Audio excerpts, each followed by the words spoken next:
wa munota 4102003 Tupaski. ahita arya ifoto ntagapanika arya ifoto bino babyita kineneko dore gusohoka mu gihugu cy'abanzi waninenetse sha narakubwiye ngo mu makosa yose ukora ntuzagutwe kurya ifoto. Mwana yasohotse mu gihugu cy'abandi ariye n'ifoto dore kineneko dore ifoto dore umutego.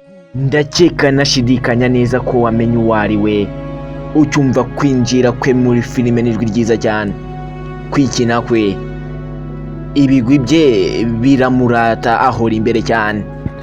na wundi tujye kuvugaho ni Rocky Kimomo. muri aka kanya tujye kuba twarebera hamwe amateka ye. ese Rocky Kimomo ni muntu ki? ndaje mu kanya gato.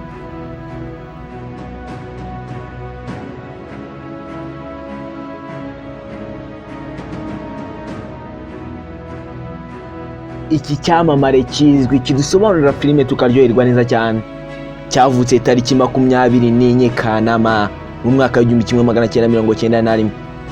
yavukiye Kigali Muhima. nibyo koko afite ababyeyi. papa we yitwa Gerard Nzamurambaho naho mama we akaba yitwa Immaculée Batamuriza. ushobora kwibaza uti ese amazina Rocky Kimomo naye yiswe n'ababyeyi? wapi nagara ya nyayo.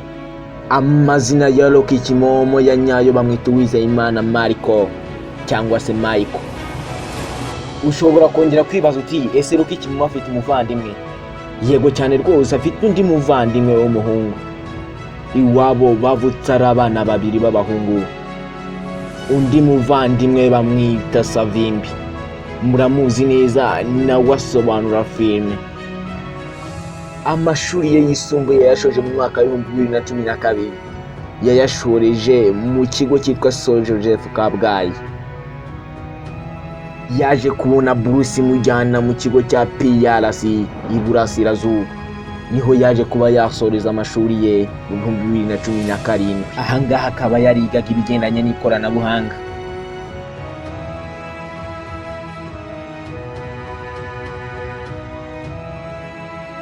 ahangaha yiga muri PRC nibwo yatangiye akazi ke ko gusobanura filime. mu 2015 nibwo Rocky Kimomo yasohoye filime ya mbere.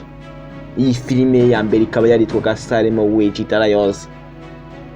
ni filime yaje gukundwa n'abatari bake, dore ko mu 2016 nibwo Rocky Kimomo yaje kwinjira muri kampani ikomeye cyane, kampani yitwa Africa Movie Market. mu 2018 Rocky Kimomo arangije kwiga university nibwo yaje kuba yahanga kampani ye ikomeye cyane hano mu gihugu cy'u Rwanda. iyi kampani ikaba yitwa Rocky Entertainment. mukaba muyizi neza cyane mu buhanga afite mu gusobanura filime, n'ijwi ryiza rye afite. nibyo byatumye mu 2019 atsindira igihembo cya mbere cya Made in Rwanda cy'umusobanuzi uzi gusobanura neza.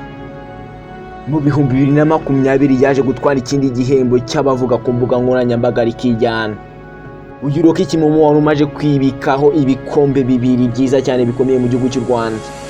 yaje kuba yahatanira ikindi gikombe mu 2021, igihembo cyitwa Inganji Award. ahangaha ntabwo byaje kuba byamugendekera neza kuko yaje kuba yarata ariko yagerageje. yaje mu b'imbere nubwo atagitwaye ariko yabaye uwahafi cyane. uyu Rocky Kimomo ufite imana itangaje yaje guhura n'amashuri yize maze akaba indashyikirirwa mu gasobanuye. aribanza akanikurikira, dore ko yahigitse abandi basobanuzi benshi bagiye bamwungirije hirya no hino, harimo nk'inshuti ye magara Junior Giti, umuvandimwe we Savimbi, wo tuzi nka Sankara da Premier nawe uzi gusobanura neza cyane, Saga Mwiza, ndetse n'undi musobanuzi bita Bida Great. aba bodi abahigika akabashyira ku ruhande. uyu Rocky Kimomo avuga ko hari uwafatiraho icyitegererezo cyo gusobanura filime. uyu nguyu afata nk'umwami w'agasobanuye, akaba yitwa Nyakwigendera Yanga.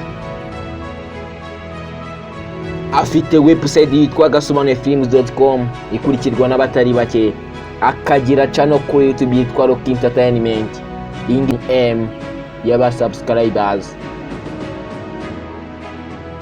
Uyu musore ntagasobanura filime gusa, ahubwo kuri ubu ngubu basigaye akina filime akaraziyobora, aho kuri ubu ngubu bafite filime bita Uburakari bw'umusirikare, hakaba hari n'ibyamamare bigiye bizwi nka Young Grace, Kadafi, Dumba, Anita Pendo ndetse na Fata Kumafu.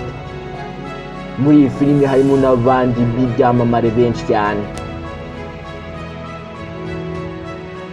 Ni umusore utarakora mariage, abakobwa benshi bagirira crush, benshi baba bumva babana nawe. Jina langu ni Mwajesu.